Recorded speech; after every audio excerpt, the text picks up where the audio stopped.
Assalamualaikum warahmatullahi wabarakatuh. Alhamdulillahirabbil alamin. Assalatu wassalamu ala Muhammadin wa ala alihi wa sahbihi ajma'in. Asyhadu an la ilaha illallah wa asyhadu anna Muhammadan abduhu wa rasuluh. Amma ba'du. Hadirin jamaah salat maghrib yang dirahmati Allah.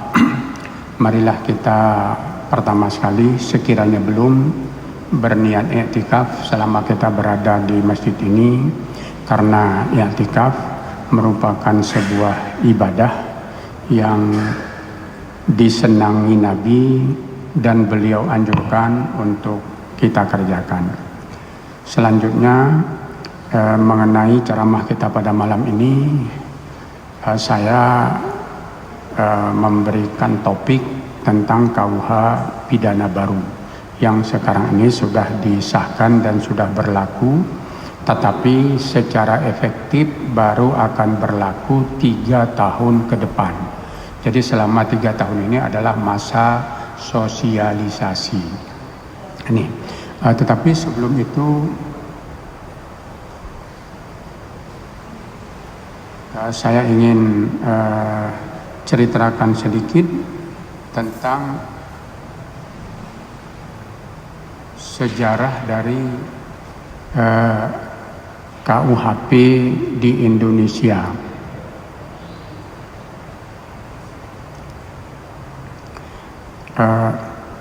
Belanda datang ke Indonesia ini pada tahun 1600 lebih kurang. 1600 Belanda datang ke Indonesia atas nama VOC. Jadi yang datang ke Indonesia itu bukan pemerintah Belanda, tapi sebuah perusahaan yang diberi nama VOC. Dia berbentuk PT, perseroan terbatas.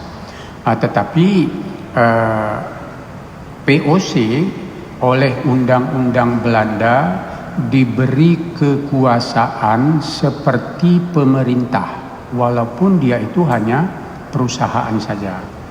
Jadi kalau kita gunakan istilah sekarang, POC itu merupakan sebuah perusahaan besar pertama di dunia yang menjual saham, lalu saham itu digunakan ke perdagangan di Indonesia, dan umur perusahaan itu lebih kurang 200 tahun, dari 1600 sampai dengan 1800. Jadi tujuan datang pertama itu berdagang. Tapi untuk bisa berdagang, VOC diberi 2 kekuasaan besar. Pertama, berperang dan melakukan perdamaian dengan negeri-negeri yang dituju, di mana saja, apakah di Indonesia atau di India, Thailand, atau di Afrika Selatan, itu sama. Jadi VOC itu diberi kewenangan itu. Kemudian yang kedua, itu diberi kewenangan memerintah daerah tertentu atas nama Raja Belanda. Jadi dia perusahaan dagang, tapi diberi kekuasaan memerintah. Jadi dia mengangkat gubernur di Batavia atas nama pemerintah Belanda. Tapi mereka, sekali lagi saya ulangi, pedagang. Nah, ini yang dilakukan oleh VOC. Jadi VOC itu berdagang, memerintah di Indonesia selama 200 tahun sampai dengan tahun 1800. Pada tahun 1800 perusahaan VOC dibubarkan oleh pemerintah Belanda karena bangkrut, karena rugi. Lalu aset perdagangan ini diambil alih oleh pemerintah Belanda, dan Indonesia dijajah langsung oleh Belanda mulai tahun 1800. Jadi 1800 Belanda langsung menjajah Indonesia. Sebelumnya melalui perusahaan dagang yang namanya VOC, atau dalam bahasa kita disebut dengan company. Jadi company ya, jadi company VOC. Saya tidak ingat kepanjangannya itu, jadi Verenigde Oostcompagnie atau apa, saya lupa nama kepanjangan dari Serikat Dagang Belanda ini. Hadirin jamaah yang terhormat, jadi hukum Belanda mulai diberlakukan di Indonesia boleh dikatakan sejak 1800.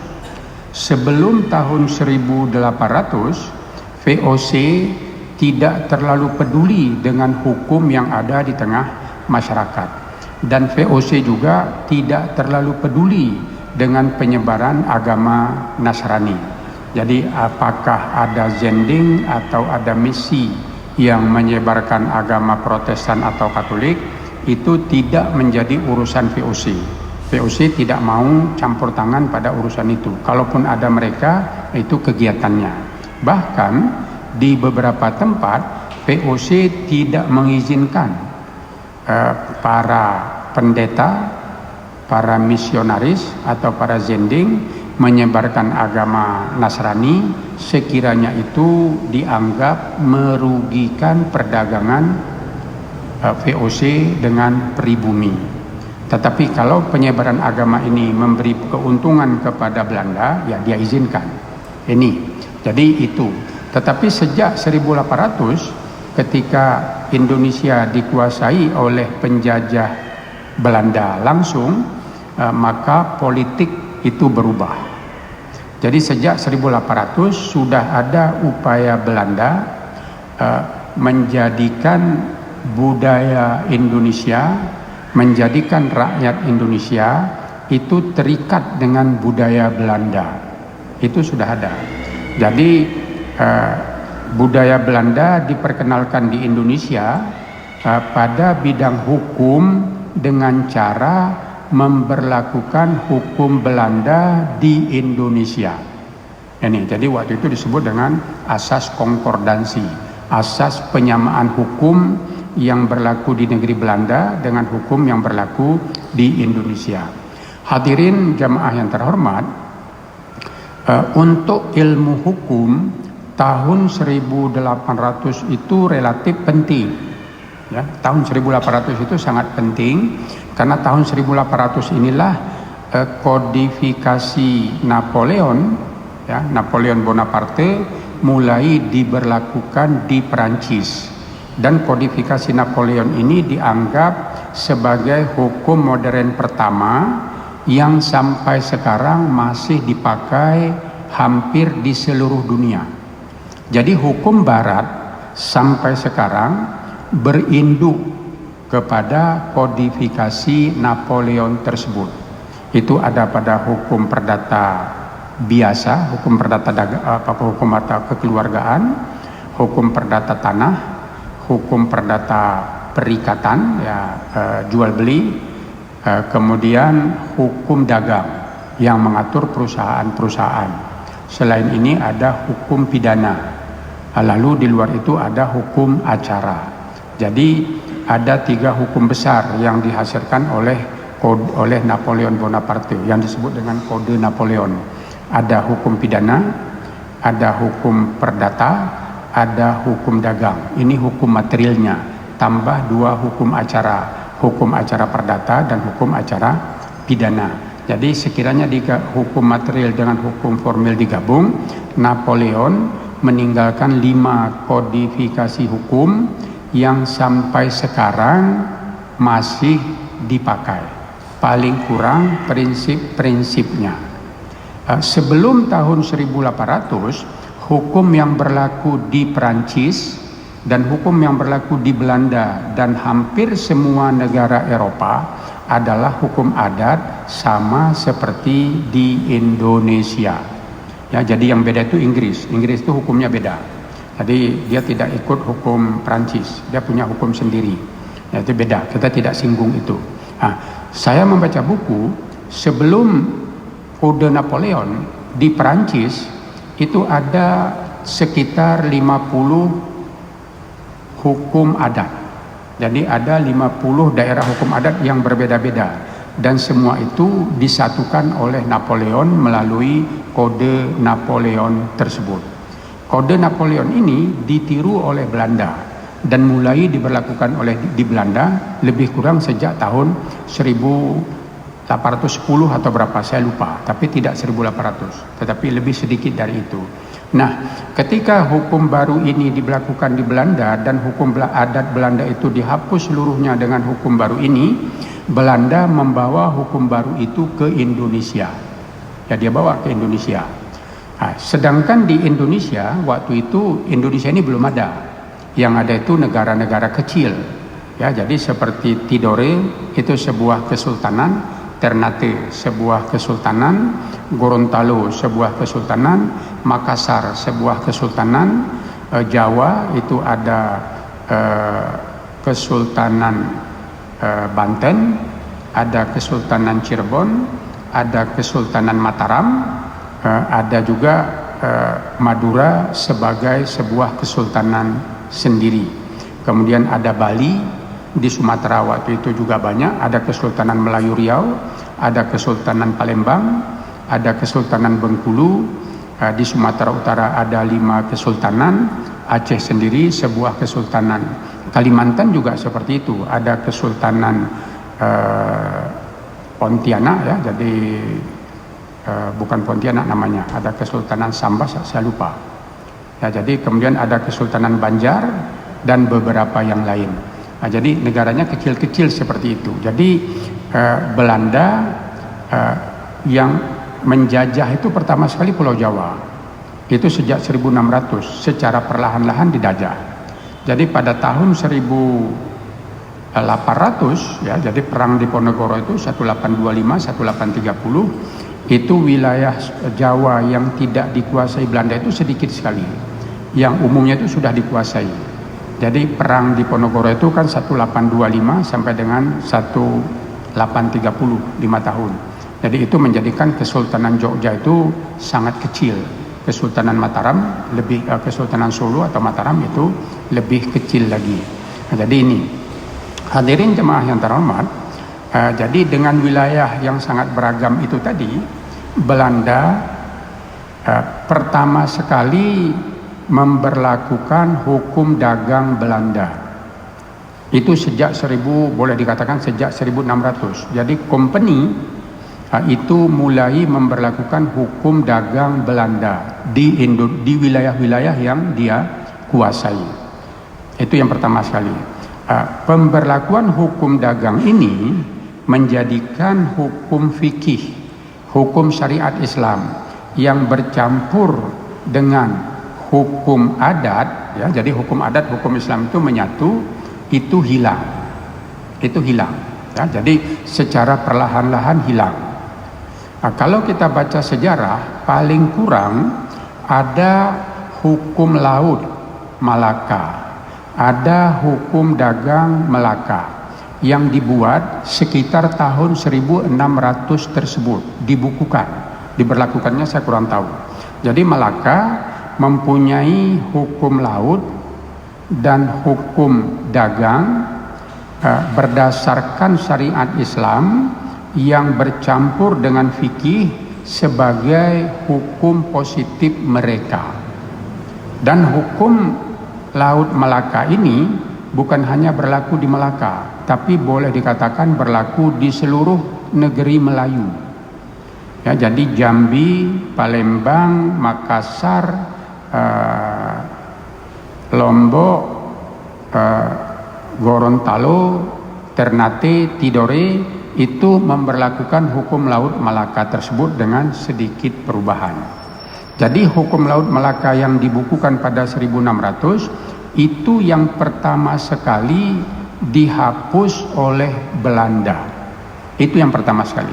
Jadi hukum dagang itu yang pertama sekali dihapus. Jadi hukum Islam tentang dagang itu hilang seluruhnya. Kemudian yang kedua yang dihapus oleh Belanda, yang dia perkenalkan hukum dia sendiri di wilayah kita ini adalah hukum tanah, hukum agraria. Jadi Belanda membagi tanah di Indonesia ini menjadi 2 kelompok besar. Itu tanah milik rakyat yang sudah dikuasai oleh rakyat, dan tanah kesultanan yang dikuasai oleh sultan. Sedangkan tanah di luar 2 tanah di luar tanah kesultanan dan di luar tanah yang dikuasai oleh rakyat, itu semuanya dikuasai oleh penjajah Belanda. Ini sejak 1800. Dan mereka memberi kesempatan kepada kepada investor-investor asing untuk membuka perkebunan seluas-luasnya di berbagai wilayah tersebut. Secara efektif, perkebunan asing itu baru masuk ke Indonesia ini pada zaman Belanda itu sesudah 1850. Di Aceh sendiri perkebunan itu baru masuk sesudah 1900. Karena Aceh baru efektif dikuasai Belanda itu sesudah 1900. Sebelumnya itu tidak. Belanda betul datang ke Aceh 1873. Tapi sampai dengan 1900 itu perang terus menerus, tidak ada apa-apa. Jadi rel kereta api dari Besitang dari Sumatera Utara ke Aceh itu betul dibuat itu mulai 1873, tapi baru beroperasi penuh itu 1900. Sedangkan ke pantai barat itu belum ada jembatan yang sempat dibuat oleh Belanda. Jadi mereka rencananya baru buat sesudah tahun 1930-an, tapi terlanjur Perang Dunia Kedua dan Belanda terusir dari Indonesia. Tapi perkebunan besar Belanda di pantai barat itu besar sekali. Ya, jadi perkebunan Belanda di sana, ke perkebunan karet Aceh Barat, Aceh Selatan sampai ke Singkil itu sudah ada perkebunan orang asing yang diberi izin oleh Belanda. Jadi hukum yang kedua yang dihapus oleh Belanda adalah hukum tanah, hukum agraria. Jadi Belanda memberikan tanah itu kepada orang asing yang pada asalnya adalah tanah ulayat. Jadi seperti di Aceh Barat ya seperti tadi, yang paling besar perkebunannya ini kan Aceh Timur. Itu yang paling besar perkebunan yang dibuat oleh Belanda bahkan sampai kepada Indonesia merdeka. Kemudian di Aceh Tengah juga seperti itu. Ada perkebunan pinus, ada perkebunan teh dan ada perkebunan kopi. Jadi saya menyimpang sedikit ya. Yang membawa kopi itu baru ada di Aceh, itu Belanda yang bawa. Ya, Belanda yang membawa kopi itu ke Aceh. Itu umumnya pendapat seperti itu. Tapi saya tidak tahu apakah sebelum Belanda datang kopi sudah ada di Aceh. Itu saya tidak tahu. Ya, apakah kopi itu sudah kita tanam sebelum Belanda datang? Tapi umum anggapan yang membawa kopi ke Aceh ini adalah Belanda. Sebelumnya tidak ada kopi di daerah kita ini. Tembakau, kentang itu juga Belanda yang bawa. Tapi tembakau dan kentang itu sudah dibawa Belanda, sudah diperkenalkan ke Aceh sebelum Aceh dijajah. Ya, jadi sebelum Belanda menjajah Aceh, itu orang Aceh sudah menanam tembakau dan sudah menanam kentang. Persisnya saya tidak tahu. Apakah di 1800 atau lebih awal dari itu. Tetapi kopi itu Belanda yang bawa. Perkebunan kopi di Aceh Tengah itu baru mulai sesudah 1900. Sebelum 1900 itu di Aceh Tengah itu tidak ada kopi. Masyarakat tidak mengenal kopi. Jadi kalau umpamanya, maaf kalau saya katakan, itu kalau pepatah-pepatah gayo, nasihat-nasihat gayo apapun, itu tidak pernah menyebut kopi. Yang menyebut itu selalu padi. Yang disebut itu selalu bersawah. Ya, jadi cangkul, baja, dan segala peralatan sawah. Tapi peralatan untuk kopi itu tidak ada dalam bahasa adat. Itu salah satu bukti bahwa kopi di budaya Gayo itu baru. Dan memang betul seperti itu. Itu datang sesudah 1500, sedangkan perkebunan kopi rakyat itu baru mulai sesudah merdeka. Sebelum merdeka tidak ada petani Gayo yang menanam kopi. Saya tidak tahu bagaimana dengan karet di Aceh Barat. Apakah karet juga baru mulai ditanam oleh rakyat sesudah merdeka? Sebelum merdeka saya tidak tahu.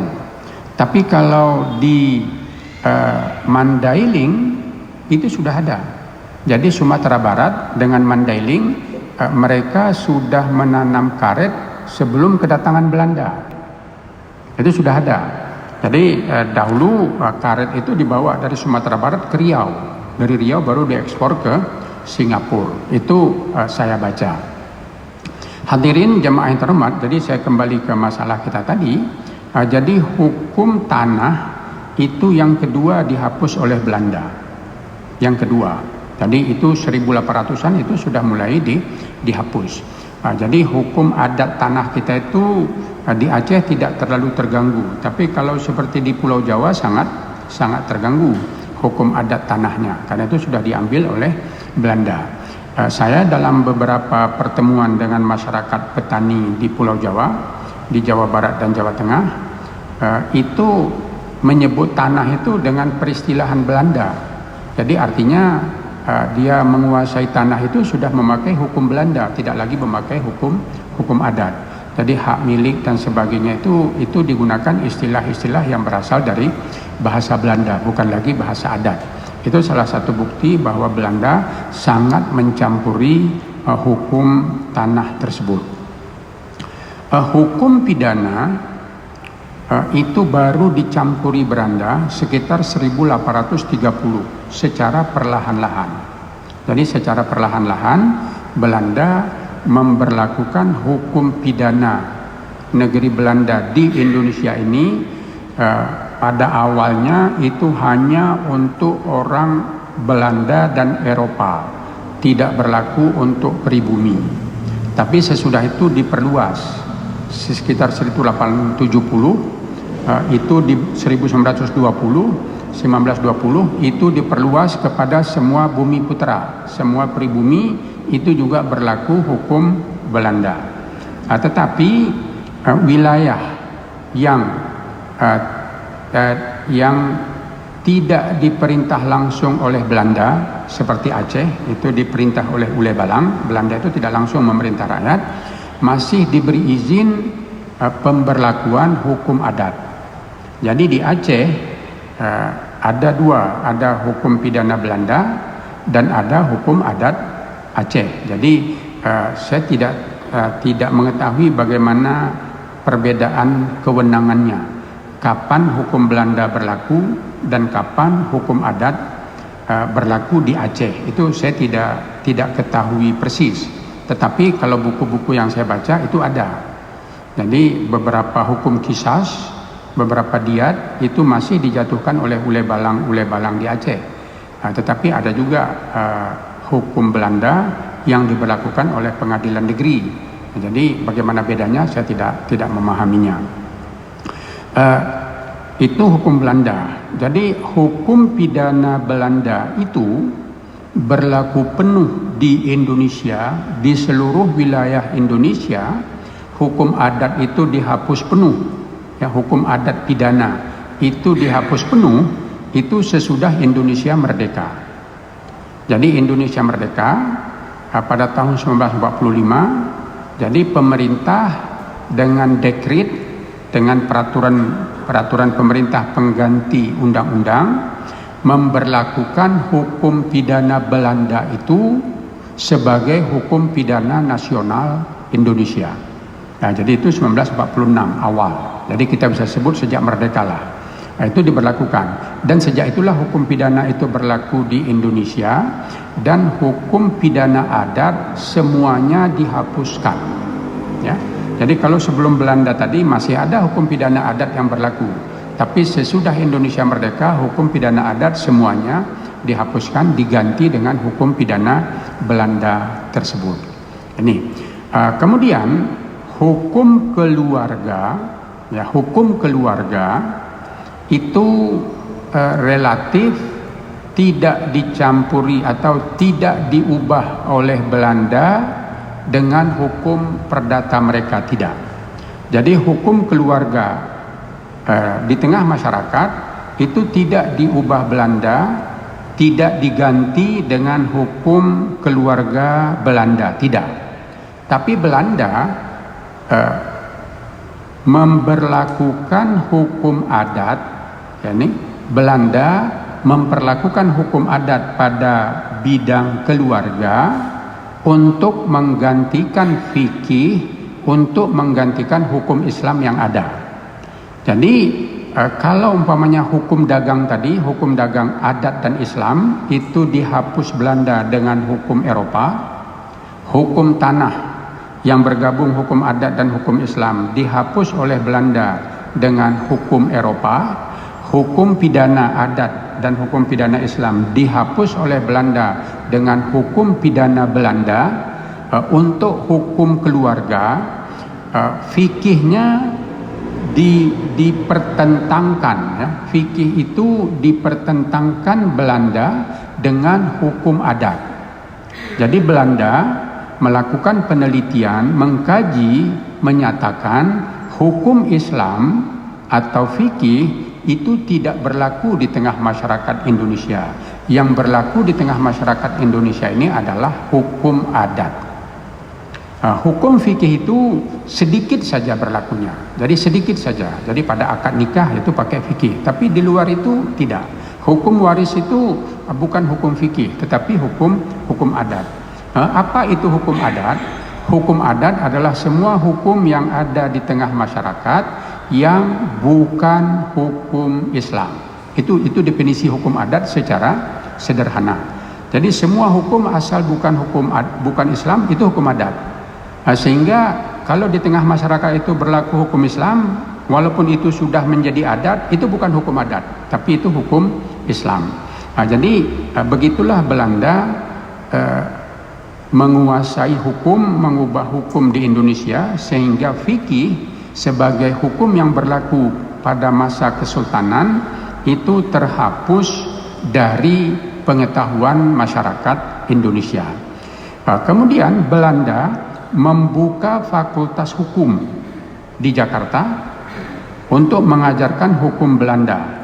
Sedangkan hukum fikih itu tidak diajarkan Belanda sama sekali. Itu diserahkannya kepada ulama-ulama secara tradisional, sehingga sarjana hukum dengan sarjana syariah itu menjadi terpisah, terbelah, dan itu sampai sekarang belum teratasi. Jadi di fakultas hukum itu hampir tidak diajarkan hukum fikih. Lalu ada fakultas syariah yang mengajarkan hukum Islam dan sedikit sekali mengajarkan hukum barat. Ini tidak bisa dipertemukan, tidak bisa didekatkan. Itu tetap sesuatu yang terpisah. Walaupun belajar itu tidak bertemu. Nah, itulah keadaannya hukum di Indonesia ini. Jadi Indonesia mulai memperbaharui hukum supaya hukum peninggalan Belanda itu bisa digantikan sedikit demi sedikit, tetapi tidak mudah. Jadi hukum pertama yang digantikan Indonesia, hukum nasional pertama yang dibuat untuk menggantikan hukum Belanda adalah hukum agraria. Jadi kitab undang-undang hukum agraria. Jadi hukum tanah itu sudah seluruhnya dibuat oleh Indonesia pada tahun 60-an. Yaitu pada tahun 60-an, saya lupa tahun persisnya. Jadi itu ada, itu yang pertama. Sedangkan hukum lain itu sedikit sekali.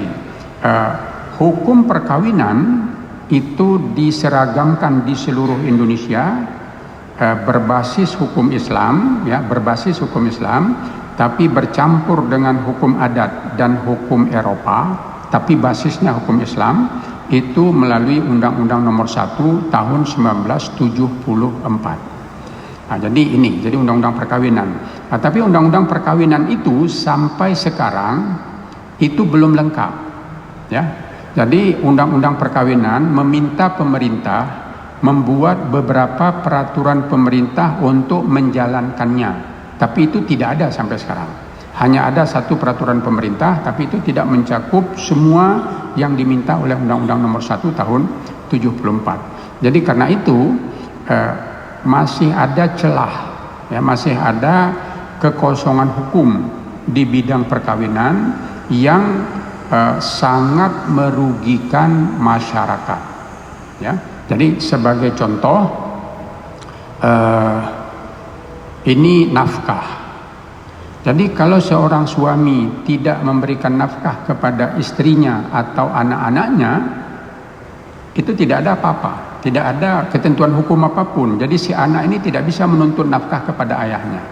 Jadi kalau ayah tidak mengasih nafkah, ya sudah. Jadi kalau suami tidak memberi nafkah kepada istri, ya istri tidak bisa apa-apa. Jadi kalaupun ada keputusan pengadilan bahwa suami mesti membayar nafkah kepada istrinya sekian-sekian, itu tidak ada kekuasaan yang bisa memaksa, itu tidak ada. Jadi keputusan pengadilan ya sudah keputusan pengadilan saja. Jadi kalau ada anak yatim, ya ada anak yatim, anak yatim ini diangkat wali. Jadi umpamanya walinya itu ayahwanya atau abangnya atau siapa. Pengadilan mengangkat wali untuk menguasai, mengurus harta anak yatim ini. Tapi yang mengawasi wali sehingga tidak merugikan anak yatim itu tidak ada peraturannya. Jadi kalau umpamanya seseorang diangkat menjadi wali bagi seorang anak yatim yang kaya, lalu wali ini menjual semua harta anak yatim itu, lalu uangnya dia ambil untuk dia sendiri, itu tidak ada upaya hukum yang bisa kita lakukan. Itu tidak ada sampai sekarang ini. Itu semuanya terserah kepada wali saja, itu tidak ada. Jadi itu masih ada celah yang kosong pada undang-undang perkawinan yang sampai sekarang belum terisi, sedangkan undang-undang memerintahkan itu diisi melalui peraturan pemerintah, tetapi tidak bisa dilakukan. Nah ini mengenai hal tersebut. Jadi ini maaf mungkin saya sudah terlalu panjang tentang pengantar ini. Saya kembali ke undang-undang ke undang-undang perkawinan Indonesia. Upaya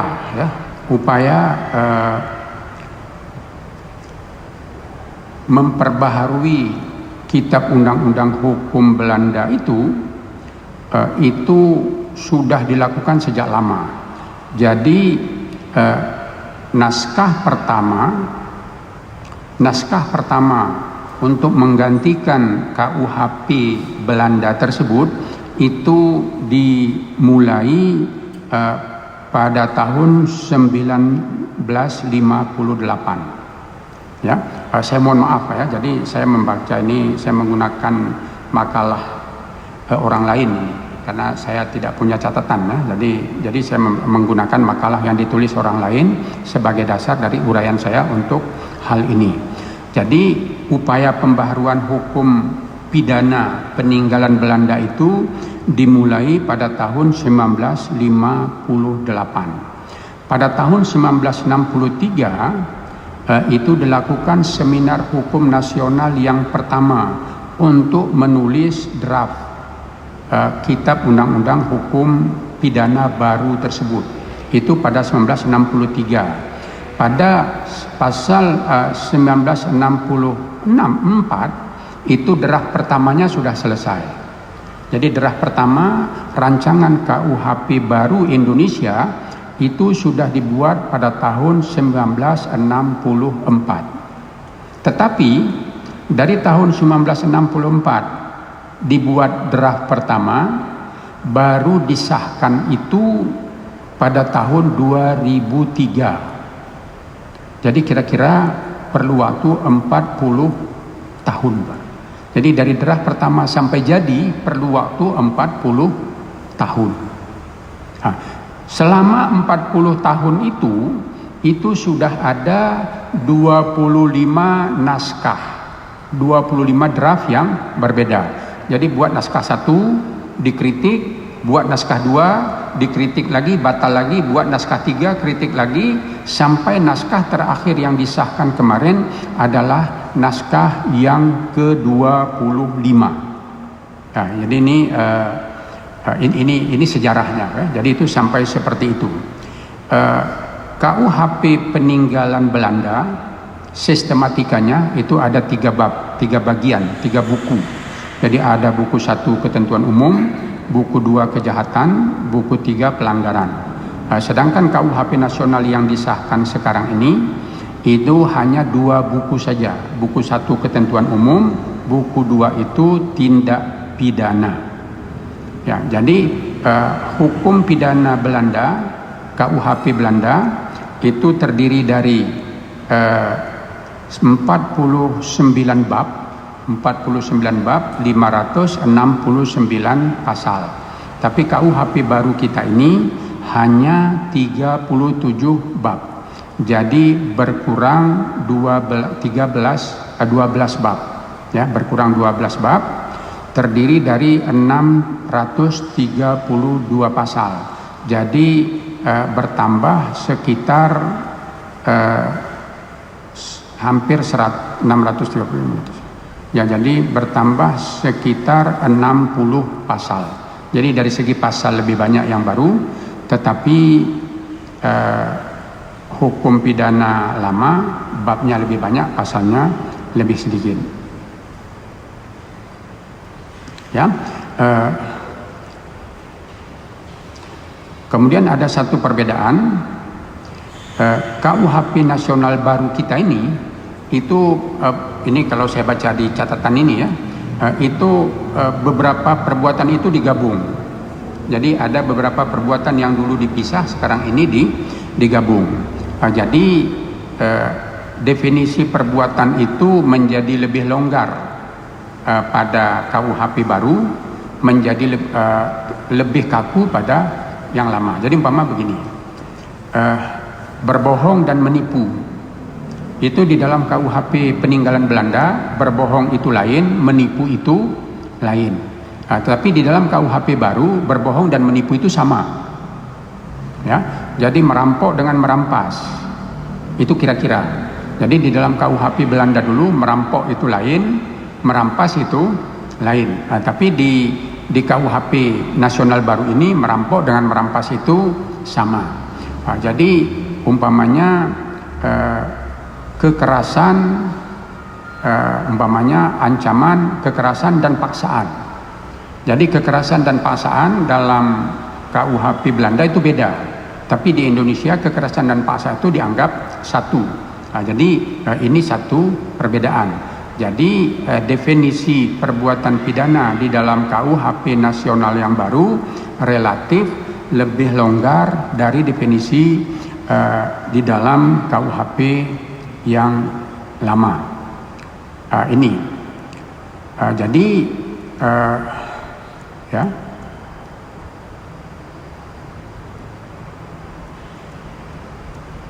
Jadi kalau umpamanya ini barangkali tidak perlu. Jadi kenapa perlu diganti? Kenapa KUHP lama itu diganti dengan yang baru ini atau bagaimana? Jadi bagaimana perubahan ini dilakukan? Kalau kenapa perlu diganti, barangkali itu peninggalan Belanda. Kita perlu yang buat punya kita sendiri. Tapi bagaimana perubahannya? Ini pada KUHP lama, ya, pada KUHP Belanda, hukuman itu lebih banyak pembalasan. Jadi orang sudah berbuat salah maka dia dihukum. Ini logikanya. Orang berbuat salah dihukum. Itu logikanya. Tapi di dalam KUHP nasional yang baru, ya, itu di dalam naskah akademiknya itu disebut itu ada keadilan korektif. Jadi pelaku sudah melakukan kesalahan, dia perlu dihukum. Ini. Kemudian ada keadilan restoratif. Korban sudah dirugikan, dia perlu keadilan. Kemudian ada keadilan rehabilitatif. Jadi pelaku dan korban kalau bisa saling memaafkan. Nah, ini yang ingin dicapai di dalam KUHP baru. Jadi ada keadilan korektif bagi pelaku, ada keadilan restoratif bagi korban, dan ada keadilan rehabilitatif bagi semuanya. Tapi kalau di KUHP Belanda itu semua pembalasan. Jadi Indonesia umpamanya sebagai contoh, Indonesia sudah mengubah hukuman penjara atau lembaga penjara menjadi lembaga pemasyarakatan. Itu sudah diubah. Dari segi undang-undang, lembaga pemasyarakatan itu bukan penjara. Itu bukan penjara. Itu lembaga pemasyarakatan, artinya tempat melatih orang. Ya, tempat melatih orang, memperbaiki orang, itu lembaga pemasyarakatan. Jadi orang masuk penjara itu sebetulnya bukan dihukum di dalam undang-undang penjara kita, tapi itu diperbaiki, dididik, dilatih supaya dia menjadi taat hukum. Itu logikanya. Itu logikanya, dan itu dipakai di dalam KUHP baru. Tetapi pertanyaannya, kalau yang dihukum itu menteri, kalau yang dihukum itu pejabat, ya, apanya lagi yang mau dididik? Apa yang kita didik? Dia menteri. Ya, kalau umpamanya orang buta huruf mencuri, bolehlah kita sosialisasi bahwa mencuri itu buruk. Tapi kalau dia kepala daerah, apa yang kita mau didik? Nah, jadi di sini hukuman rehabilitatif, ya, itu agak sukar diterapkan. Ya, itu agak sukar diterapkan. Kenapa? Karena masalah itu tadi. Ya, ini. Jadi ini yang kita hadapi. Hadirin yang terhormat, ya, ini sudah hampir jam 8 ya. Ya, enggak, itu bagaimana? Saya akhiri, saya buka tanya jawab atau gimana? Ada pertanyaan? Atau saya habiskan untuk menjelaskan? Ya.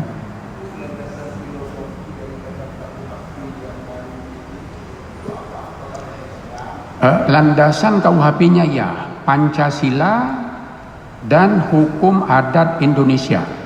Itu tidak. Ya, jadi agama seluruhnya. Kalau umpamanya kita mau bandingkan dengan hukum Islam, dengan fikih, secara sederhana,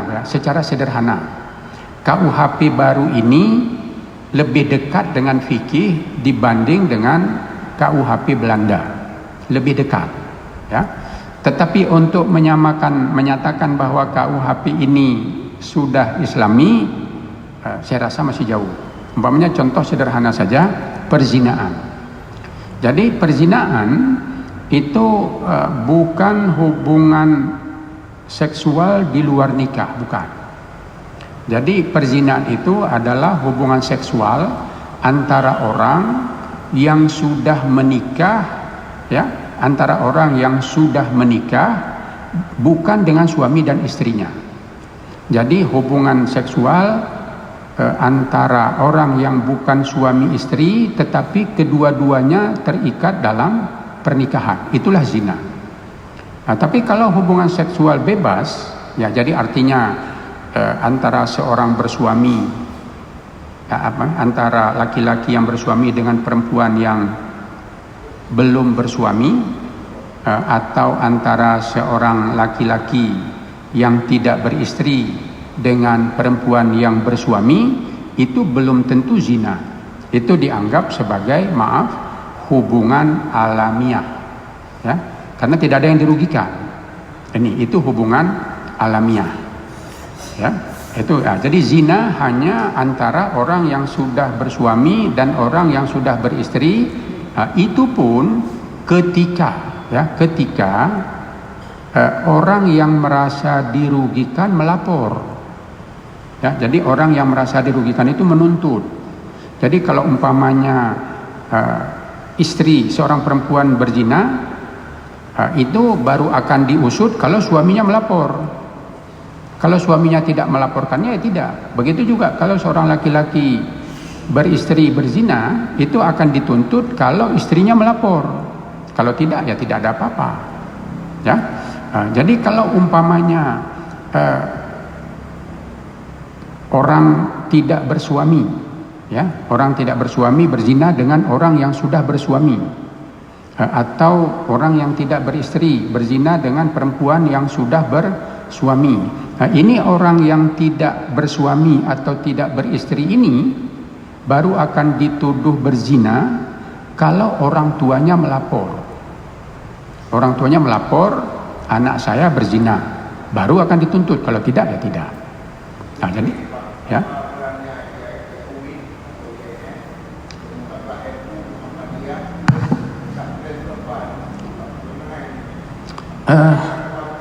Itu sederhana jawabannya, Pak, itu kalah suara.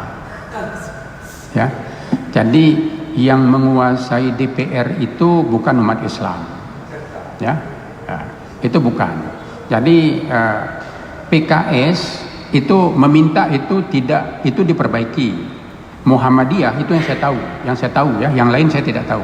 Muhammadiyah itu mengajukan usul poin-poin yang tidak sah. PKS juga mengajukan usul, tapi itu tidak didengar, suara mereka kalah. KUHP yang dibuat di masa SBY pertama itu lebih bagus dari yang sekarang, tapi waktu itu tidak diterima DPR. Waktu Yusril Ihza Mahendra sebagai Menteri Kehakiman, itu draft itu sudah sampai ke DPR, tapi DPR tidak melanjutkannya.